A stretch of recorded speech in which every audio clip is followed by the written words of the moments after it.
बिस्मिल्लाहिर्रहमानिर्रहीम। सारे किसान भाइयों नूं ते मवेशी पाल भाइयों नूं अस्सलामु अलैकुम ते तुसी देख रहे हैं अपना YouTube channel dairy and cattle farming.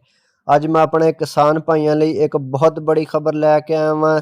ਜਿਹੜੇ ਜਾਨਵਰਾਂ ਦਾ ਸ਼ੌਕ ਰੱਖਦੇ ਨੇ ਉਹਨਾਂ ਵਾਸਤੇ ਇੱਕ ਬਹੁਤ ਬੜੀ ਖਬਰ ਆ। ਲਾਈਫ ਸਟਾਕ ਦੀ ਦੁਨੀਆ 'ਚ ਇੱਕ ਨਵਾਂ ਰਿਕਾਰਡ ਕਾਇਮ ਹੋਇਆ ਵਾ, ਜਿਹਦੇ ਵਿੱਚ ਇੱਕ ਗਾय ਦੀ ਨਿਲਾਮੀ ਨੇ ਦੁਨੀਆ ਭਰ ਦੀ ਤਵੱਜਾ ਆਪਣੀ ਤਰਫ ਸਮੇਟ ਲਈ ਆ।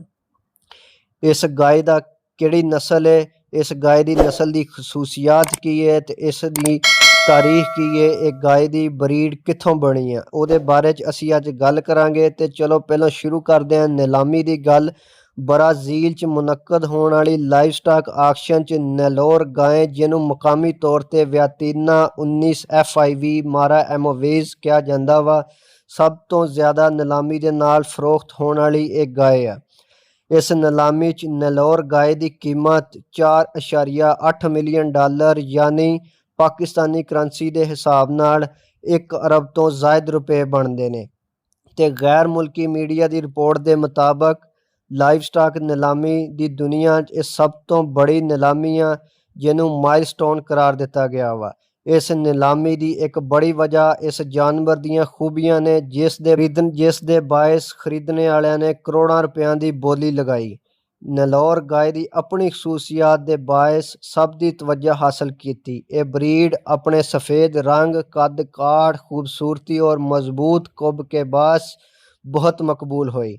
ताहम इस गाय की असल तारीख हिंद च जा मिलती है। नेलोर गाय नूं ओंगोल्स के नाम तो ब्राज़ील के अंदर भी जानिया जाता वा।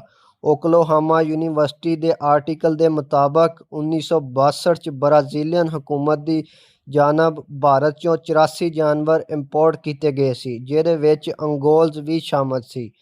जबकि पहली बार इस गाय की शनाख्त 1868 च ब्राज़ील च सामने आई, जदों एक शिप बजरिया समुंदर बरतानिया जा रही सी और इसनूं सलवाड्रो बाहिया च रोकिया गया। इस शिप च 2 अंगोल्स भी मौजूद सन, जिथे इन्हां दोनों नूं फरोख्त कर दिता गया और फिर 10 साल बाद रैवदी जनैरियो च इस गाय की ब्रीड सामने आई।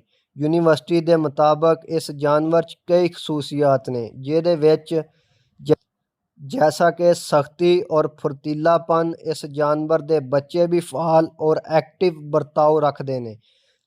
जिस्मानी ताकत के नाल नाल खतरनाक मौसमी सूरत हाल च भी यह जानवर बर्दाश्त करने की सलाहियत रखता वा।